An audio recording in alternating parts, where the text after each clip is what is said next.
وصیت کرتا ہوں، اللہ سے ڈرتے رہنا، اللہ سے، اور اپنے امیر کی اطاعت کرنا، فرمانبرداری کرنا، مخالفت نہ کرنا۔ پھر فرمایا یاد رکھو من یعش منکم فسیری اختلافا کثیرا، جو آپ میں سے لمبی زندگی پائے گا وہ دیکھے گا اختلاف بہت زیادہ ہوں گے، امت بٹتی چلی جائے گی، بکھرتی چلی جائے گی۔ اس موقع پر کیا کرنا؟ علیکم سنتی و سنت الخلفاء الراشدین المہدیین، ایسے موقع پر میرے طریقے کو اختیار کرنا، سنتی طریقہ، و سنت الخلفاء الراشدین المہدیین، اور خلفاء الراشدین رشد والے، المہدیین ہدایت یافتہ، ان کے طریقے کو اختیار کرنا، اس طریقے کو نہ چھوڑنا۔ عضو علی بن نواجز، میرے طریقے کو، خلفاء راشدین کے طریقے کو اپنی داڑھوں سے پکڑ لینا، داڑھ سے پکڑ لینا، چھوڑنا ہی نہیں۔ یعنی ہاتھ کام چھوڑ دیں، ہاتھ آپ کے وہ بے جان ہو جائیں تو اس سنت کو داڑھوں سے پکڑ لینا، اختلاف سے بچ جاؤ گے۔ اللہ اکبر۔ ایک موقع پر آپ صلی اللہ علیہ وسلم نے فرمایا کل امتی یدخلون الجنت الا من ابا، میری ساری امت قیامت تک کے لیے مرد اور خواتین ہر قسم کے لوگ جنت میں جائیں گے۔ کل امتی یدخلون الجنہ، ہاں مگر جو جنت میں جانے سے خود ہی انکار کر دے وہ نہیں جائے گا، باقی سب جنت میں چلے جائیں گے۔ یا رسول اللہ ومن یابا، صحابہ کرام بڑے حیران، اللہ کے رسول کون انکار کرے گا؟ جنت میں جانے سے کون انکار کرے گا؟ وہ بدبخت ہوگا، بے وقوف ہوگا جو جنت میں جانے سے انکار کرے۔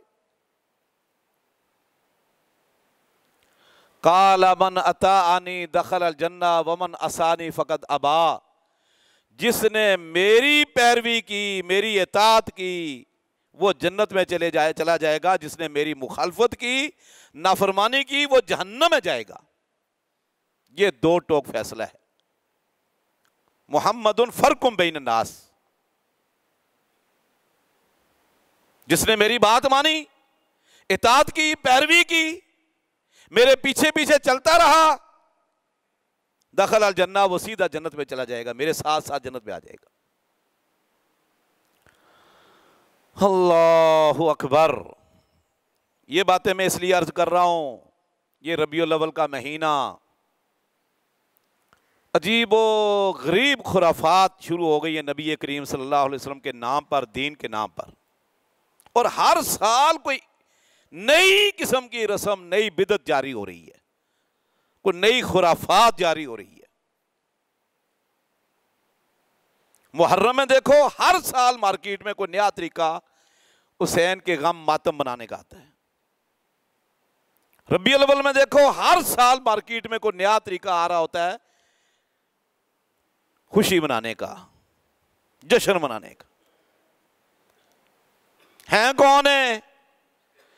یہ وہ لوگ ہیں جنہوں نے عہد کیا تھا اشہد ان لا الہ الا اللہ و اشہد ان محمد رسول اللہ،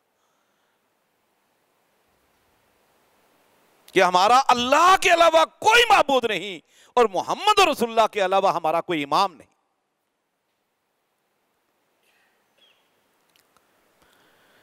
میرے بھائیوں، صحابہ کرام رضوان اللہ علیہم اجمعین کے ایمان کو، ان کے عمل کو اللہ نے میرے اور آپ کے لیے معیار و کسوٹی بنا دیا ہے، ترازو ہے، ترازو میزان۔ فَإِنْ آمَنُوا بِمِثْلِ مَا آمَنْتُمْ بِهِ فَقَدْ اهْتَدَوْا، اس سے پہلے آیت پڑھے نا سورہ بقرہ کی پہلے پاری کی آخری آیات، وَقَالُوا كُونُوا هُودًا وَنَصَارَىٰ تَهْتَدُوا، یہودی کہتے ہیں یہودی بن جاؤ ہدایت پا جاؤ گے، عیسائی کہتے ہیں عیسائی بن جاؤ ہدایت پا جاؤ گے۔ اللہ رب العزت فرماتے ہیں نہیں، فَإِنْ آمَنُوا بِمِثْلِ مَا آمَنْتُمْ بِهِ فَقَدْ اهْتَدَوْا۔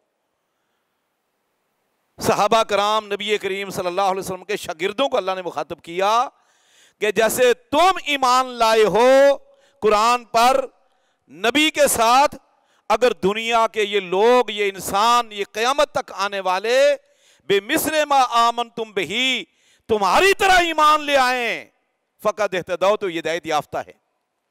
اگر آپ کا راستہ چھوڑ دیں، آپ کا طریقہ چھوڑ دیں، تو پھر کیا نتیجہ نکلے گا؟ وَمَن يُشَاقِقِ الرَّسُولَ مِن بَعْدِ مَا تَبَيَّنَ لَهُ الْهُدَىٰ وَيَتَّبِعْ غَيْرَ سَبِيلِ الْمُؤْمِنِينَ نُوَلِّهِ مَا تَوَلَّىٰ وَنُصْلِهِ جَهَنَّمَ وَسَاءَتْ مَصِيرًا۔ اللہ اکبر۔ صحابہ کرام رضوان اللہ علیہم اجمعین، نبی کریم قرآن اور حدیث پر ان کا عمل تھا۔ کبھی زندگی میں انہوں نے اللہ کے نبی صلی اللہ علیہ وسلم کی مخالفت کا تصور بھی نہیں کیا، انہوں نے مخالفت کا تصور نہیں کیا۔ لوگ آج کہتے ہیں جی نیکی کا کام ہی تو کر رہے ہیں، نیکی کا کام ہی تو کر رہے ہیں۔ میرے بھائیوں، اللہ کی قسم وہ کام نیکی نہیں ہو سکتا جو اللہ کے رسول نے نہیں کیا یا صحابہ کرام نے نہیں کیا، وہ نیکی نہیں ہو سکتا، وہ بدعت ہے، وہ کل بدعت ضلال ہے۔ عبداللہ بن مسعود رضی اللہ تعالیٰ عنہ کو اطلاع ملی کہ کوفہ کے اندر ایک مسجد ہے، اس مسجد میں لوگ نماز کے بعد حلقہ بنا لیتے ہیں، دائرہ، ایک شیخ گٹھلیاں پکڑا دیتے لوگوں کو، کہتے 100 مرتبہ سبحان اللہ کہو، پھر کہتے 100 مرتبہ الحمدللہ کہو، پھر آخر میں کہتے 100 مرتبہ اللہ اکبر کہو۔ اب اس کی بڑی فضیلت ہے، اس ذکر کی نماز کے بعد بڑی فضیلت ہے۔ اللہ کے نبی صلی اللہ علیہ وسلم نے فرمایا کہ جو بندہ 100 مرتبہ سبحان اللہ الحمدللہ اللہ اکبر 33 مرتبہ کر کے 100 پورا کرے گا، سمندر کی جھاگ کے برابر گناہ ہوں تو بخش دیے جائیں گے، صحیح حدیث ہے۔ عمل وہ یہی کر رہے ہیں، اللہ کا ذکر کر رہے ہیں۔ کسی نے عبداللہ بن مسعود رضی اللہ عنہ کو بتلایا کہ وہ ایسے کرتے ہیں، کہا ایسا کرتے ہیں؟ کہا اب جب کریں گے مجھے بتانا۔ جب وہ کر رہے تھے نا، عبداللہ بن مسعود رضی اللہ عنہ کو بتایا کہ فلاں مسجد ہے، آپ چلے گئے وہاں، آپ کھڑے ہو گئے۔ عبداللہ بن مسعود رضی اللہ تعالیٰ عنہ، یا امت محمد، اے محمد صلی اللہ علیہ وسلم کی امت، یہ کیا ہو رہا ہے؟ کن کاموں میں پڑ گئے ہو؟ وہ کیا کہتے ہیں؟ یا ابا عبد الرحمن ما نفعل الا خیرا، ہم کو گناہ کا کام تھوڑا کر رہے ہیں، ہم تو نیکی کا کام کر رہے ہیں، ذکر اذکار کر رہے ہیں، اللہ کے رسول کا حکم ہے ذکر کرو، آپ کا طریقہ ہے۔ ہم خیر کا کام کر رہے ہیں، نیکی کا کام کر رہے ہیں۔ عبداللہ بن مسعود رضی اللہ تعالیٰ نے فرمایا یہ محمد صلی اللہ علیہ وسلم کے شاگرد ابھی موجود ہیں، وَثِيَابُهُ لَمْ تُبْلَى وَآنِيَتُهُ لَمْ تُكْسَرْ، ابھی آپ کے کپڑے مبارک بوسیدہ نہیں ہوئے، ابھی آپ صلی اللہ علیہ وسلم کے برتن اسی طرح موجود نہیں ٹوٹے، اور تم نے دین کے اندر یہ نئے نئے طریقے ایجاد کر لیے ہیں۔ اللہ کی قسم، جو کام اللہ کے نبی صلی اللہ علیہ وسلم نے نہیں کیا اور آپ کر رہے ہو وہ خیر نہیں ہو سکتا، وہ گمراہی ہے۔ پھر کیا فرمایا؟ ایک تاریخی جملہ فرمایا آپ نے، کم من مصیب للخیر لن یصاب، یہ جملے ہیں، لفظ ہیں عبداللہ بن مسعود رضی اللہ عنہ کے، کھڑے ہو کر فرمایا کتنے ہی لوگ ہیں جو خیر کی نیت سے خیر کر رہے ہوتے، کام کر رہے ہوتے، عمل کر رہے ہوتے ہیں، لن یصیبہ، لیکن وہ خیر نہیں ہوتا، وہ شر ہوتا ہے، وہ شر ہوتا ہے، خیر نہیں ہوتا۔ امام مالک رحمت اللہ علیہ سے کسی نے پوچھا کہ میں حج عمرہ کرنا چاہتا ہوں، احرام کہاں سے باندھوں؟ کہا ذوالحلیفہ سے احرام باندھو، مدینے سے جائے تو اللہ کے نبی صلی اللہ علیہ وسلم نے وہاں سے احرام باندھا تھا. کہا جی میں چاہتا ہوں کہ مسجد نبوی سے اللہ کے نبی صلی اللہ علیہ وسلم کی قبر مبارک سے احرام باندھو. قال لا تفعل انی اخاف علیک الفتنہ، ایسا نہ کرنا، مجھے ڈر ہے کہ تم فتنے میں پڑ جائے گا. کیا کہا؟ مجھے ڈر ہے کہ تم فتنے میں پڑ جائے گا. کہنے لگا ایو فتنہ فی ھذا، امام مالک کو کہنے لگا بندہ کہ اس میں فتنے میں پڑنے کی کیا بات ہے بھائی؟ اللہ کے نبی صلی اللہ علیہ وسلم نے ذوالحلیفہ سے احرام باندھا، میں مسجد نبی سے باندھوں گا، چند میل ہی تو اضافہ ہو گیا، تو تلبیہ میں اضافہ ہو جائے گا، احرام میں تھوڑا سا پہلے احرام باندھ دوں گا، اس میں کون سا فتنہ ہے؟ امام مالک رحمت اللہ علیہ نے فرمایا کہ میں نے خالق کائنات کو سنا ہے، قرآن میں اس نے فرمایا فَلْيَحْذَرَ الَّذِينَ يُخَالِفُونَ عَنْ أَمْرِهِ أَن تُصِيبَهُمْ فِتْنَةٌ أَوْ يُصِيبَهُمْ عَذَابٌ أَلِيمٌ. اللہ فرماتے ہیں باز آ جائیں، ڈر جائیں، فَلْيَحْذَرَ الَّذِينَ يُخَالِفُونَ عَنْ أَمْرِهِ، جو رسول کے اوامر کی، رسول کے طریقے کی مخالفت کرتے ہیں، أَن تُصِيبَهُمْ فِتْنَةٌ، یا تو فتنہ آ گھیرے گا ان کو، او یصیبہم عذاب علیم، یا دردناک عذاب میں یہ لوگ مبتلا ہو جائیں گے. فرمایا ایو فتنۃ اعظم، اس سے بڑا اور فتنہ کیا ہوگا کہ اللہ کے نبی صلی اللہ علیہ وسلم تو احرام باندھے ذوالحلیفہ سے، اور تو کہتا ہے کہ یہاں سے باندھو. اللہ کے نبی صلی اللہ علیہ وسلم کو پتہ نہیں تھا کہ مدینہ سے بھی باندھا جا سکتا ہے؟ آپ مدینہ چھوڑ کر ذوالحلیفہ گئے، صحابہ کرام نے وہاں سے احرام باندھا، تو اللہ کے نبی صلی اللہ علیہ وسلم کے طریقے سے ہٹ کر کو نیکی کرنا چاہتا ہے؟ اللہ اکبر. میرے بھائیوں، صحابہ اکرام اس چیز کا تصور بھی نہیں. یہ امام مالک ہیں، تابعی ہیں، تبع تابعی ہیں، سنت کے ساتھ مضبوط.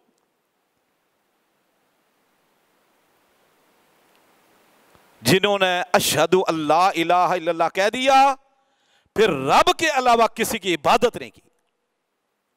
اشہدو ان محمدن عبدہ و رسولہ کہہ دیا، پھر اللہ کے رسول صلی اللہ علیہ وسلم کو چھوڑ کر ادھر ادھر نہیں دیکھا، پھر وہی چیز لے لی جو رسول نے دے دی، اور وہ چیز چھوڑ دی جسے رسول نے منع کیا. اور اسی کا حکم اللہ دیتا ہے، حکم وما آتاکم الرسول فخذوہ وما نہاکم عنہ فانتہوا.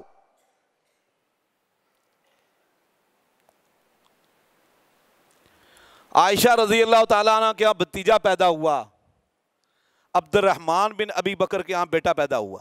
یہ پھوپھی تھی، یعنی ابو بکر رضی اللہ کا پوتا، اور بڑے عرصے بعد پیدا ہوا، اولاد ہوئی. تو کسی نے کہا اماں جان ماشاءاللہ اللہ تعالیٰ نے آپ کو بھتیجا دیا ہے، عبد الرحمن بن ابی بکر کے یہاں بیٹا پیدا ہوا، بڑی خوشی منائیں گے، آپ تو لگتا ہے اونٹ ذبح کریں گی، اونٹ ذبح کرنا چاہیے اس مرتبہ. فرمایا سبحان اللہ، وہ اللہ کے بندو کیا کہہ رہے ہو، کیا کہہ رہے ہو، سوچو تو صحیح. اللہ کے نبی صلی اللہ علیہ وسلم نے فرمایا تھا ان الغلام شاتان مکافئتان وان الجاریۃ شاتن، کہ اگر بچہ پیدا ہو، لڑکا پیدا ہو، تو 2 بکریاں یا 2 بکرے، چھترے، دمبے، کوئی بھی چھوٹا جانور ایک جیسے کر لو، اور اگر بچی پیدا ہو تو 1 بکری یا کو بھیڑ مینڈا کر لو ایک. یہ اللہ کے نبی صلی اللہ علیہ وسلم کا فرمان ہے، فرمان آپ کی زبان سے نکلے ہوئے الفاظ ہے، قانون. اور خود جب اللہ کے نبی صلی اللہ علیہ وسلم کی بیٹی فاطمہ الزہرا رضی اللہ تعالیٰ عنہ کے ہاں حسن پیدا ہوئے، اللہ کے نبی اکا عن الحسن والحسین کبشین کبشین، حسن پیدا ہوئے 2 مینڈے کیے، حسین پیدا ہوئے 2 مینڈے کیے. آپ کا فرمان بھی یہی قول، اور آپ کا عمل بھی یہی عمل فعل. فرمایا اگر جائز ہوتا تو اللہ کے رسول تو پتہ نہیں کتنے اونٹ ذبح کر لیتے، گائیاں ذبح کرتے حسن کی طرف سے. آپ نے تو حجۃ الوداع کے موقع پر اکیلے اپنی طرف سے 100 اونٹ ذبح کیے، نہر کیے، 100 اونٹ اللہ کے رسول نے اپنی طرف سے کیے. اور اپنی بیویوں کی طرف سے گائے نہر ذبح کی ہے، قربانی دی. اور اگر یہاں فرمایا جائز ہوتا تو اللہ کے رسول تو ہمیں حکم دیتے یا خود کرتے. یہ وہ لوگ تھے جنہوں نے اللہ کے نبی صلی اللہ علیہ وسلم کی مخالفت کا تصور بھی نہیں کر سکتے تھے. آج ہمارا المیہ ہے، اللہ اکبر، امت خرافات میں پڑ گئی ہے.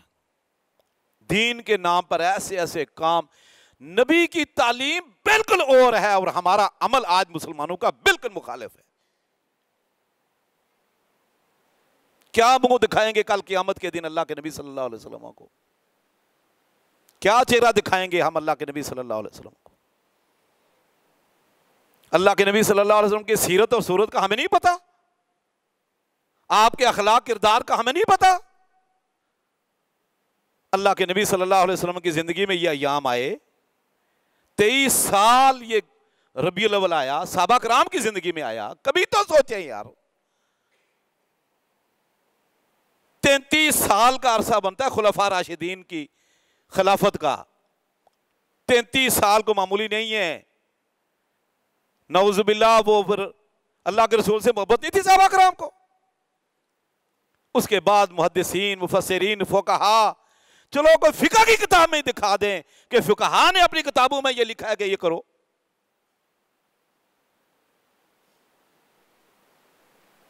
اور آنکھیں بند کر کے اس وقت لوگ، اللہ معاف فرمائے، چل رہے ہیں بس شیطان نے، ابلیس نے لگا دیا جدھر لگا دیا بس. اور یہ ابلیس اتنا، امام مالک رحمت اللہ علیہ فرمایا کرتے تھے، بدعت شیطان کو، بدعت ابلیس کو، بدعت گناہ کی بنسبت پسند ہے. کیوں؟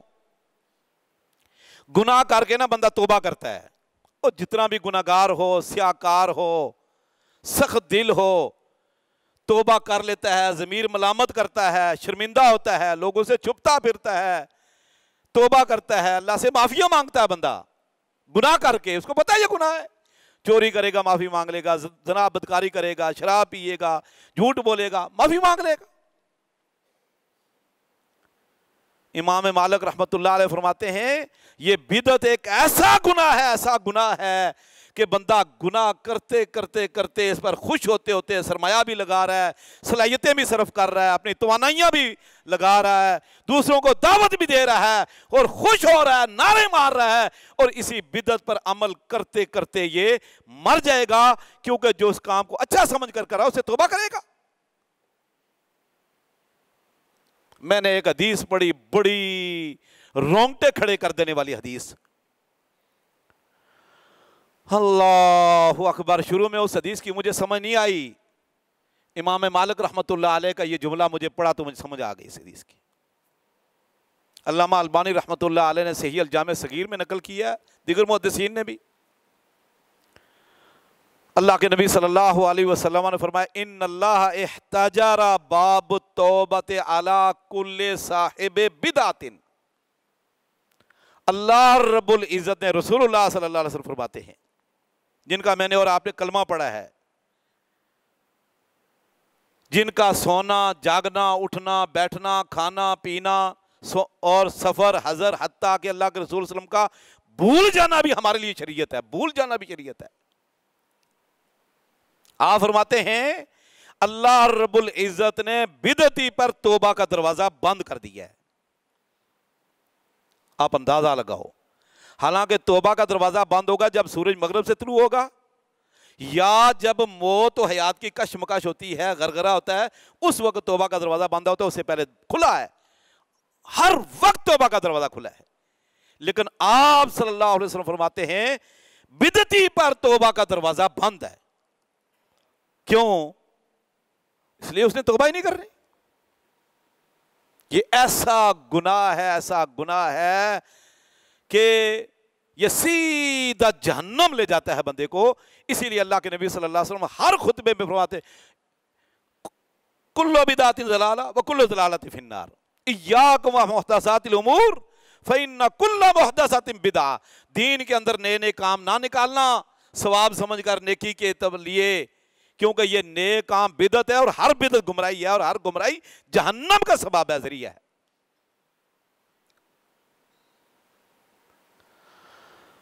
میرے بھائیوں، کیا کیا میں آپ کے سامنے بیان کروں۔ اللہ کے نبی صلی اللہ علیہ وسلم نے صحابہ کرام کی تربیت کی، دین پر کھڑا کیا، اور ہر وقت خالف الیہود والنصارى، خالف الیہود والنصارى، یہود و نصارہ کی مخالفت کرو، یہود و نصارہ کی مخالفت کرو۔ آج امت آ کھڑی ہے یہود و نصارہ کے نقش قدم پر۔ جو کام یہود و نصارہ کی طرف سے آئے گا، ہندو اور سکھوں کی طرف سے آئے گا، ہمارے دین کا حصہ بنا ہوا ہے۔ اس وقت جو ہمارے پاس دین ہے نا، وہ مکسچر ہے، وہ مشکل ہے، وہ ملغوبہ ہے بے شمار تہذیب، ثقافت، کلچر کا اور ان دنیا کے نظاموں کا۔ اس کی وجہ کیا ہے؟ میں اکثر اپنے شاگردوں کو کہتا رہتا ہوں دروس میں بھی، یاد رکھو، جب تک آپ اصل جو کتاب جو آسمان سے نازل ہوئی تھی نا، اصل کتاب جس میں کوئی ملاوٹ نہیں ہوئی، کوئی رد و بدل نہیں ہوا، جب تک اس اصل کتاب سے تعلق نہیں مضبوط کرو گے، اسے روشنی حاصل نہیں کرو گے، اور جو اصل دین ہے محمد صلی اللہ علیہ وسلم کا فرمان، احادیث مبارکہ، جب تک اس کو نہیں سمجھو گے، اللہ کی قسم ہمیں گمراہی سے کوئی نہیں بچا سکتا۔ صحابہ کرام کے زمانے میں یہ کیوں نہیں تھا، یہ سارا کچھ تو فرقے کیوں نہیں تھے، گروہ کیوں نہیں تھے، جماعتیں کیوں نہیں تھی، احزاب کیوں نہیں تھے؟ اس لیے کہ وہ قرآن اور حدیث پر مضبوطی سے کھڑے تھے، متمسک تھے، قرآن حدیث کے ساتھ وابستہ تھے، نہیں پھسل سکے، نہیں بھٹک سکے۔ اختلاف ہوئے صحابہ کرام میں، بے شمار اختلافات صحابہ کرام میں ہوئے، لیکن فرقہ نہیں بنا۔ اختلاف افتراق تک کی حد تک نہیں گیا، احزاب اور گروہ بندیاں نہیں ہوئی، جماعتیں نہیں بنی، فرقے نہیں بنے۔ کیوں؟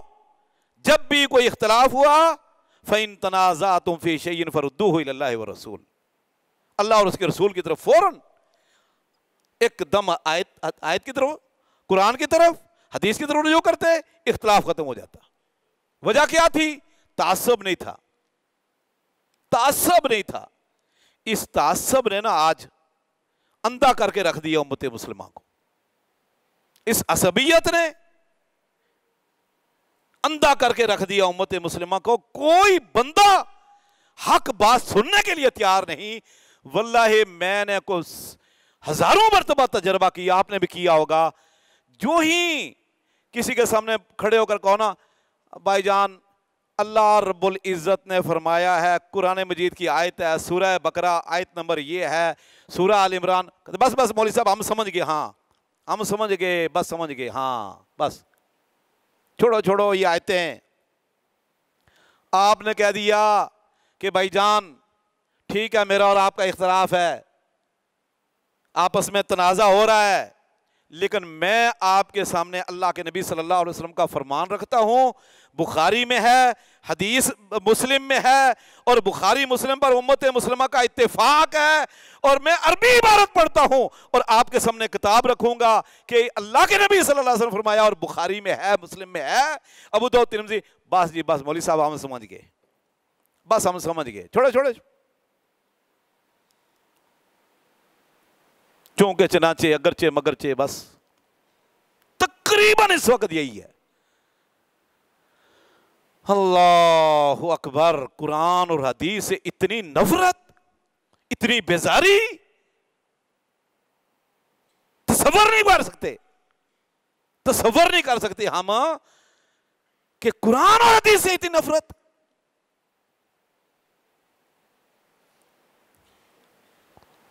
مجھے ایک حدیث آخری یاد آتی ہے، بس سنا کر بات ختم کرتا ہوں۔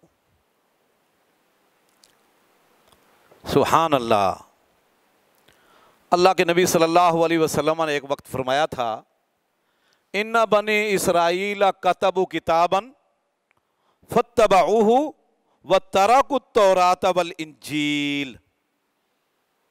اس حدیث کا حوالہ، اس کی سند کی صحت کے میں ذمہ دار ہوں، بالکل صحیح سند سے یہ حدیث ہے۔